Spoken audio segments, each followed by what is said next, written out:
This is my impression of a German girl being fucking mad at her train conductor. Because he's late again. Mark, es tut mir wirklich sehr leid, dass wir heute so eine große Verspätung haben.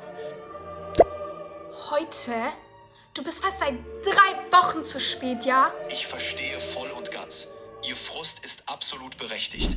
Ich kann nur immer wieder sagen, es tut mir leid. Wir hatten technische Probleme und wir arbeiten dran, dass es nicht mehr passiert. Technische Probleme? Seit wann? Seit 1990? Also das kann ja wirklich nicht sein. Mach mal jetzt. Sie haben völlig recht. Ich weiß, das klingt wie eine billige Ausrede.